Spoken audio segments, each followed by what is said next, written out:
इंदिरा गांधी ने 16 बार लाल किले पर तिरंगा फहराया था। केंद्र सरकार ने दिल्ली के 3 मूर्ति भवन स्थित नेहरू मेमोरियल म्यूजियम व लाइब्रेरी का नाम बदल दिया। इसका नाम नया रखा गया है, prime minister museum and library society कर दिया गया है। केंद्र सरकार ने नाम बदलने का ऐलान 16 जून को किया था। मंगलवार यानी 15 अगस्त से अब इसे लागू कर दिया गया है। जून में यह फैसला सोसाइटी के उपाध्यक्ष रक्षा मंत्री राजनाथ सिंह की एक बैठक के बाद लिया गया था। राष्ट्रपति द्रौपदी मुर्मू ने स्वतंत्रता दिवस के मौके पर मंगलवार शाम राष्ट्रपति भवन में एट होम रिसेप्शन रखा। इसमें उपराष्ट्रपति जगदीप धनखड़, प्रधानमंत्री नरेंद्र मोदी और केंद्रीय मंत्रिमंडल के सदस्य पहुंचे। इसके अलावा कई देशों के राजदूत भी समारोह में शामिल हुए। दिल्ली में एक महिला ने अपने लिव इन पार्टनर के नाबालिग बेटे की हत्या कर दी। उसका बॉयफ्रेंड अपनी पत्नी से तलाक नहीं ले रहा था। आरोपी महिला इसके लिए उनके 11 साल के बेटे को जिम्मेदार मानती थी। इसलिए बदला लेने के मकसद से बच्चे की हत्या कर दी। इसके बाद बच्चे की बॉडी को बेड के बॉक्स में छिपा दिया। महिला को पुलिस ने गिरफ्तार कर लिया है। नासा ने जुलाई 2023 को 1880 के बाद से अब तक का सबसे गर्म महीना बताया है। अमेरिकी एजेंसी ने कहा है कि ये महीना किसी भी अन्य जुलाई की तुलना में 0.24 डिग्री सेल्सियस ज्यादा गर्म दर्ज किया गया है। भाजपा केंद्रीय चुनाव समिति की बैठक बुधवार शाम पार्टी के नई दिल्ली स्थित हेडक्वार्टर पर बुलाई गई। मीटिंग में इस साल के अंत में 5 राज्यों में होने वाले विधानसभा चुनावों की तैयारियों पर बात होगी। बैठक में प्रधानमंत्री नरेंद्र मोदी, केंद्रीय मंत्री राजनाथ सिंह और अमित शाह और भाजपा अध्यक्ष जेपी नड्डा सहित सभी 15 सीईसी मेंबर्स के भाग लेने की उम्मीद है।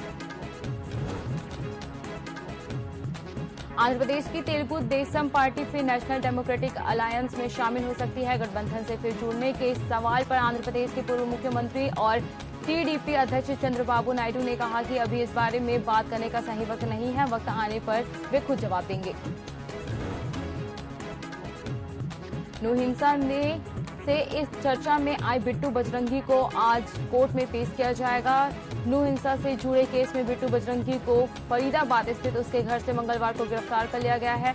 उस पर सरकारी काम में बाधा डालने, हथियार छीनने और पुलिस से मिसबिहेव करने का आरोप लगा है। पंजाब के अमृतसर एयरपोर्ट पर कस्टम विभाग ने दुबई से सोने की तस्करी करने वाले को गिरफ्तार किया है। कस्टम ने आरोपी से 45.22 लाख रुपए के सोने को जब्त करने में सफलता हासिल की है। कस्टम विभाग ने आरोपी को गिरफ्तार करके पूछताछ शुरू कर दी है। वहीं आरोपी की तस्करी करने के मकसद का भी पता लगाया जा रहा है। हरियाणा विधानसभा चुनाव 2024 की सरगर्मियां तेज हो गई है। बीजेपी के सिर पर 2 बार जीत का सहरा बन चुका है। ऐसे में तीसरी बार सरकार बनाने के लिए हरियाणा के मुख्यमंत्री मनोहर लाल खट्टर की सेना कोई कसर नहीं छोड़ना चाहती। यहां तक कि सीएम भी अब सीट बदलकर अपना भाग्य आजमा सकते हैं। गुरदासपुर के दीनानगर में स्वतंत्रता दिवस समारोह के दौरान लापरवाही भरा वाकया हुआ। यहां जैसे ही तिरंगे को फहराने के लिए रस्सी खींची गई तो राष्ट्रीय झंडा भी नीचे आ गिरा। यहां सरकारी कन्या सीनियर सेकेंडरी स्कूल में सब डिवीजन स्तर का कार्यक्रम था, जिसमें एसडीएम अरविंद कुमार झंडा फहराने आए थे। Chief justice D.Y.. चंद्रचूड़ ने मंगलवार को सुप्रीम कोर्ट की बिल्डिंग के विस्तार होने की जानकारी दी। उन्होंने बताया कि एससी में 2 फेज में 27 additional court room, 4 registrar room, वकीलों और अन्य लोगों के लिए भी सुविधाएं दी जाएगी।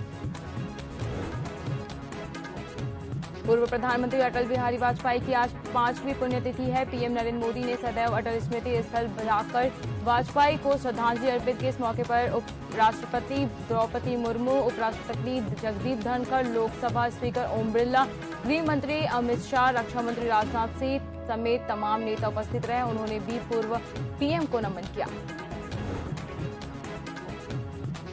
सुलभ इंटरनेशनल के संस्थापक पद्मभूषण बिंदेश्वर पाठक का मंगलवार को दिल्ली एम्स में निधन हो गया। वे 80 साल के थे।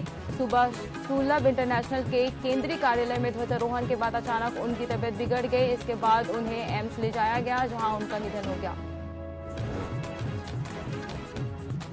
हिमाचल और उत्तराखंड में बीते 3 दिनों से बारिश का कहर जारी है। दोनों राज्यों में इस दौरान बारिश से लैंडस्लाइड और बादल से जुड़ी घटनाओं में 80 से ज्यादा लोगों की मौत हो गई है। मौसम विभाग ने अगले 24 घंटों में यहां तेज बारिश का अलर्ट जारी किया है।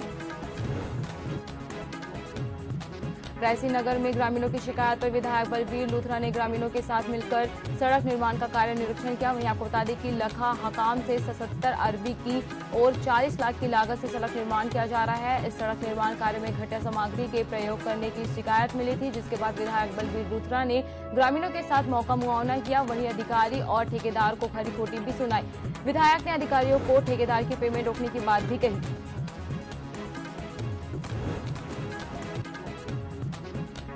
डूंगरपुर जिले के चित्री थाना के भेमई गांव में 2 बच्चों की मां को विशेष समुदाय के एक युवक के द्वारा भगाकर विदेश ले जाने का मामला सामने आया है। पति ने बताया कि आरोपी इरफान हैदर ने उसकी पत्नी का ब्रेन वॉश कर भगा ले गया, उसे कुवैत ले जाकर धर्म परिवर्तन करवा दिया है। आरोपी ने अपना नाम पता छुपाते हुए उसकी पत्नी को झांसे में लिया। शादीशुदा होते हुए भी आरोपी उसे भगाकर लेके गया। इधर आज सर्व समाज समेत परिजनों ने एसपी डूंगरपुर को ज्ञापन सौंपा है।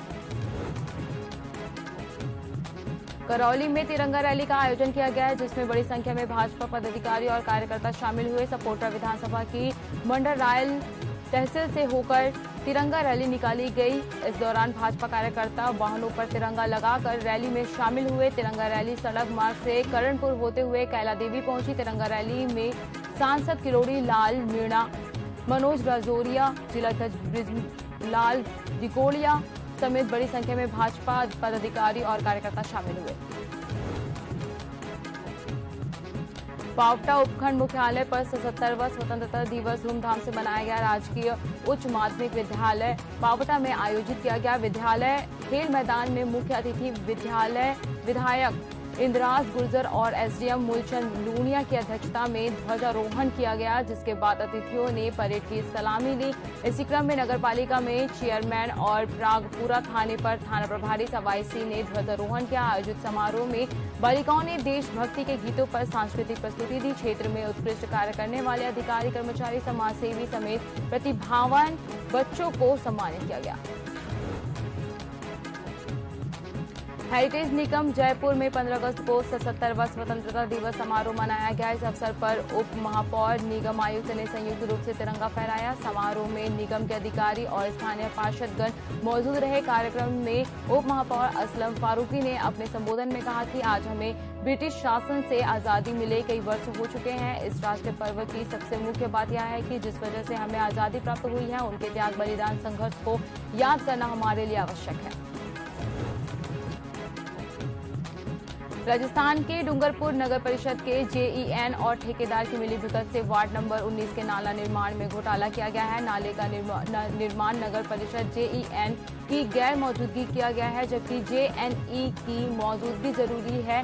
इस बाबत पूर्व में भी खबर प्रसारित होने के बाद जेईएन और पार्षद पति की ठेकेदार की मिलीभगत से लीपापोती कर दी गई है।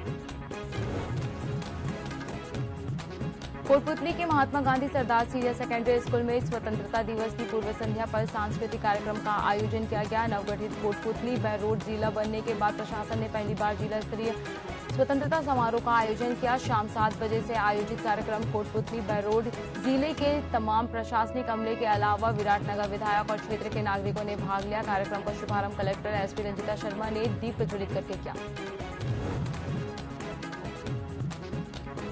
करिश्मा शर्मा इन दिनों मीडिया और डिजिटल मीडिया में अपने काम से काफी चर्चा में है। करिश्मा फ्री में साधु संतों की जटाओं को संवारती है, जिसके एवज में उन्हें मिलता है संतों का ढेर सारा आशीर्वाद।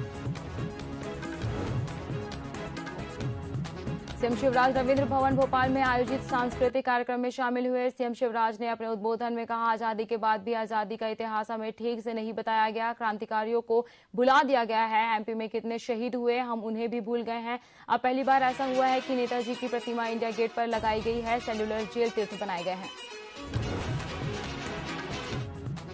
नरसिंहपुर के शांतिनगर नकटुआ में कबाड़ के गोदाम में भीषण आग लग गई। आग आसपास के मकानों में भी फैल गई। वहीं घटना की सूचना पर पुलिस और फायर ब्रिगेड आग पर काबू पाने की कोशिश में जुटी है। वहीं नरसिंहपुर विधायक जालन सिंह पटेल घटनास्थल पर पहुंचकर अधिकारियों से चर्चा की। गुना के लाल परेड ग्राउंड में स्वतंत्रता दिवस समारोह धूमधाम से मनाया गया। मंत्री महेंद्र सिंह सिसोदिया ने ध्वजारोहण किया और परेड की सलामी ली। इसके बाद पंचायत मंत्री ने मुख्यमंत्री के संदेश का वाचन भी किया। कार्यक्रम के दौरान मंच पर सांस्कृतिक कार्यक्रमों की प्रस्तुतियां भी दी गई। ग्वालियर की केंद्रीय जेल से स्वतंत्रता दिवस के मौके पर 21 कैदियों को रिहा किया गया है, जिनमें से एक महिला भी शामिल है। इनमें से अधिकांश महिला सहित 19 कैदी ऐसे भी हैं जिन्होंने 14 से 18 साल तक जेल में व्यतीत कर लिया था, जिन्हें राष्ट्रीय पर्व के मौके पर अच्छे चाल चलन की वजह से रिहा किया गया।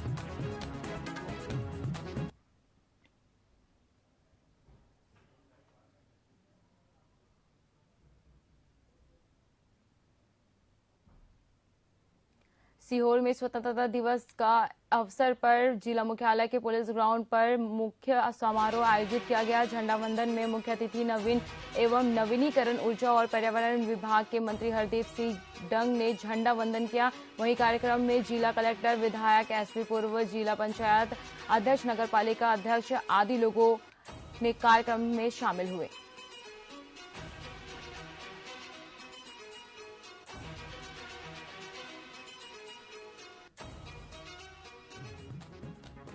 छत्तीसगढ़ में कांग्रेस चुनाव समिति की पहली बैठक में प्रत्याशियों के चयन को लेकर बड़ा फैसला लिया गया है। प्रदेश प्रभारी कुमारी सैलजा ने दो टूक में कह दिया है कि किसी भी प्रत्याशी के आवेदन पार्टी के बड़े नेता या फिर चुनाव समिति के सदस्यों से स्वीकार नहीं किए जाएंगे, बल्कि उम्मीदवारों को 17 से 22 अगस्त तक ब्लॉक कांग्रेस कमेटी में ही टिकट के लिए आवेदन करना होगा। आपको बता दें कि बीते दिन करीब रात 12:30 बजे तक कांग्रेस चुनाव समिति की बैठक चली। चलिए तो आपको सीधा जगदलपुर ले जाते हैं लाइव, जहां सीएम भूपेश बघेल युवाओं से